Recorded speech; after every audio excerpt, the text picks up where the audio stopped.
करना है वो आपको करना पड़ेगा, नहीं तो ट्रम्प ही ये युद्ध रोक सकते और ये कोई युद्ध नहीं रोक सकता। और पाकिस्तान की हालत खराब है, Pakistan is totally red faced. क्या है ये सारी कहानी, इसमें बात करने वाले हैं।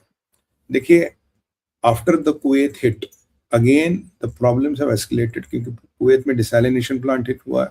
आप जानते हैं कि डिसैलिनेशन प्लांट हिट होने के बाद लाइफ बहुत ज्यादा नहीं चल सकती डेजर्ट में, 5 से 7 दिन। और ईरानियों ने एक बहुत बड़ा एस्केलेशन किया। तब आप बोलेंगे भाई तबरेज में इनका भी पेट्रोकेमिकल प्लांट हिट हुआ था, पर डिसैलिनेशन प्लांट्स को किसी ने टारगेट नहीं किया था। इन्होंने पहली बार डिसैलिनेशन प्लांट्स को टारगेट किया है, जो एक बहुत बड़ा एस्केलेशन मैं मानता हूँ। उसके जवाब में ट्रंप ने क्या लेटेस्ट धमकी दी है कि अगर मेरे साथ डील नहीं करोगे तो ये होने वाला है। अब ये फतह अल सीसी क्या गेम खेल रहे, पाकिस्तान की क्या कहानी, इन सब पे बात करने वाले। अगर आपको पहले ट्रंप की धमकी दिखाऊं, ट्रंप कह रहा है कि भाई अगर मेरे साथ डील नहीं हुई, right, will end our lovely stay in Iran by alternating complete electric generator plants, oil wells, Kharg Island, and possibly desalination plants, which we have purposely not done yet, which we have purposely not touched yet, but we can touch it. This will be in retribution to the 47 years of terror regime, जिसमें हमारे काफी सारे सिपाही मारे गए। ये truth social का मैं आपको पोस्ट दिखा रहा हूँ, जहाँ ट्रम्प बहुत पूरी धमकी दे रहा है, कह रहा कि मैं आपकी पूरी रिजीम को, पूरी व्यवस्थाओं को खत्म कर दूंगा और हम ईरान का अपना टूर ऐसे एंड करेंगे।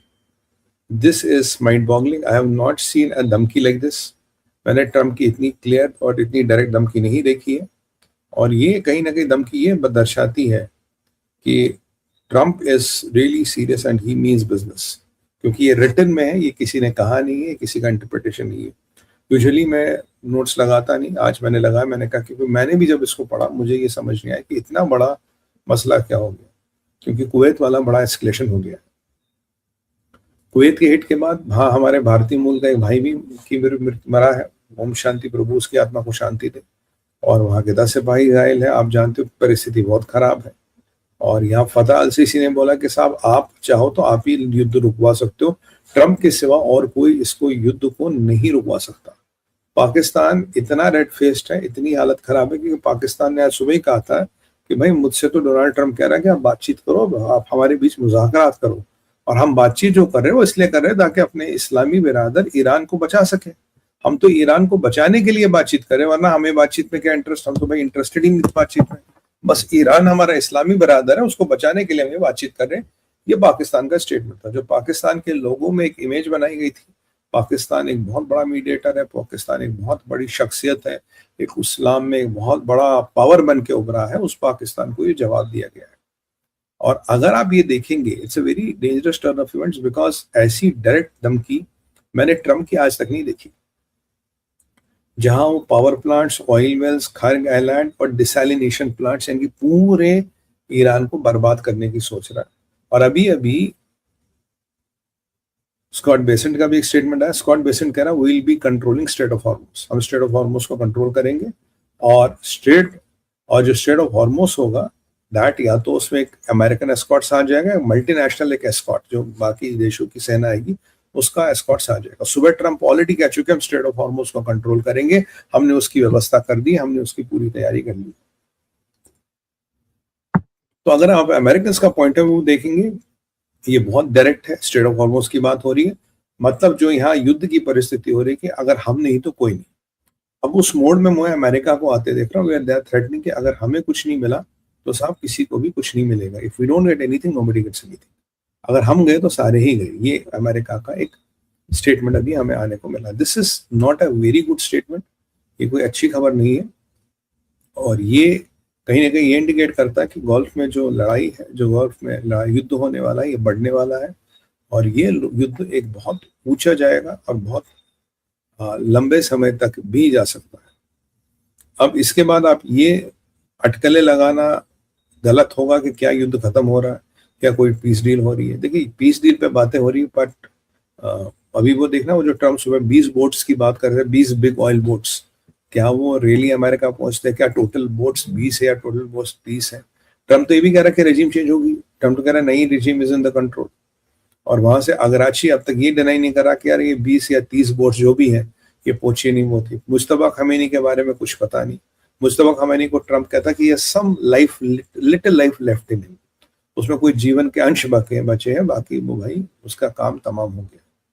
अगर इन सब समीकरणों को देखें, अगर इन सब घटनाक्रम का अध्ययन करें, तो हमें लगता है कि कुछ बड़ा अमेरिका प्लान कर रहा है। जॉन बोल्टन भी कह चुके हैं भाई ये अमेरिका का कैमोफ्लेज हो सकता है। They might be trying something else and showing something else and basically working on something else. Scott Bessent भी कह रहा है स्ट्रेट ऑफ हॉर्मोज खुलेगा, ट्रम्प कह रहा स्ट्रेट ऑफ हॉर्मोज तुम खोलोगे, नहीं तो फिर हम तुम्हारा ये कर लेंगे। रजीम ऑल टाइम वीक है, रजीम के पास फॉरेन एक्सचेंज नहीं है, रजीम की हालत खराब है, बहुत ज्यादा मिसाइल नहीं लगा पा रहे हैं आज के डेट में भी, और इसराइलियों ने सुबह से काफी वाइटल इंस्टॉलेशन को इनको अटैक किया है। और एक पूरा मैप आया है कि भाई इनकी इंस्टॉलेशन कहाँ कहाँ थी, आईडीएफ ने कहाँ कहाँ हमला किया, जिस क्षेत्र से, जिस जगह से सबसे ज्यादा मिसाइल आए उस जगहों पर, उन क्षेत्रों पर हमला करके उनको निरस्त कर दिया है और कार्रवाई जारी है। और कुछ कमांडरों के मरने की खबरें आई हैं, जो मर चुके हैं और जो मर रहे हैं। खैर कमांडर तो ठीक है, तो रोज ही मरते हैं, उनकी कोई बड़ी बात नहीं है। मौसवी कह रहा है कि अब जी अमेरिकनों के घरों पे हमला करेंगे, उनके बीवी बच्चों पे हमला करेंगे, फ्लोरिडा वॉशिंगटन में जाके हमला करेंगे, अमेरिका के रडार्स को वर्ल्ड वाइड हम ब्लाइंड कर देंगे। और कहीं ना कहीं IRGC में भी बातें चल रही है, यार अब ऐसे बात नहीं बनेगी, अब न्यूक्लियर बम चाहिए सीधा, अगर अब लड़ना है तो पूरा न्यूक्लियर बम लाओ और न्यूक्लियर बम से लड़ेंगे। तो सर मतलब things are getting from bad to worse. और ये आप मान के चलिए, अगर अमेरिका का आज एयरक्राफ्ट कैरियर वहां खड़ा है, अमेरिका का दूसरा एयरक्राफ्ट कैरियर पहुंच रहा है, ट्रिपोली पहुंच चुका, बतान पहुंच चुका है, again they have a very solid plan of ground invasion. Again ground invasion को मैं क्लियर कर दूं, ग्राउंड इन्वेजन डजंट मीन कि ईरान पे चढ़ाई करनी है, limited ground operations with a very finite objective, with a very direct objective. आप जाओगे, वहां जाओगे, एक कार्रवाई करोगे और वो कार्रवाई करके आप वापस निकलोगे। That is what a ground invasion means. It does not mean कि हम पूरे ईरान पे चढ़ाई करो, पूरे ईरान पे हमें अपना कब्जा करना। सो मरीन्स या कोई भी, they are used for a very limited ground invasion, but the project or the target is very well defined। पर आज जो ट्रम्प की धमकी दे रहे हैं, मैं आपको बार बार दिखा दूं, बड़ी इंपॉर्टेंट चीज है ये।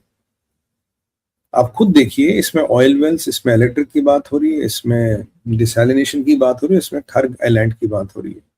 और ट्रम्प के काफी आज वीडियो वायरल भी चल रहे हैं, जब वो यंग थे और उन्होंने कहा था कि अगर मैं होता तो मैं तो इराक का भी तेल रख लेता, मैं ईरान का भी तेल रख लेता। वो कह रहा है कि ईरान जब हम पे अगला बार हमला करे, विल कीप देयर ऑयल। ये ट्रम्प के बड़े आई थिंक 20-25 साल पुराने वीडियो वायरल हो रहे हैं। और मैं हमेशा कहता हूँ भाई, तेल जिस जमीन पे जिसका कब्जा, तेल उसका। अब तेल पे किसी का नाम थोड़ी ना लिखा है। तो ये ट्रम्प के काफी आक्रामक हमें तेवर नजर आ रहे हैं। And Trump is really kind of hitting hard. Boss, this is going to escalate. अब पाकिस्तानी हो, तुम किसको क्या मुंह दिखाओगे? तुम तो कह रहे थे कि हमने बड़े मुज़ाकरात कर लिए, डोनाल्ड ट्रम्प ने हमें बोल दिया कि हमारी तो पाकिस्तान पे उम्मीद है कि पाकिस्तान इसका सीजफायर करेगा, इस्लामाबाद एपिसेंटर बनेगा जियोपॉलिटिक्स का। कल तुम्हारे मोहम्मद बिन सलमान को ट्रम्प ने क्या बताया, तुम लोगों ने क्या किया? आज ये बता रहा ट्रम्प कि तुम ईरान की बत्ती गुल कर दूंगा चारों तरफ से। तुम क्या कर रहे हो? अभी इस्लामिक नेटो क्या कर रहा है, ये मुस्लिम क्वाड क्या कर रहा है?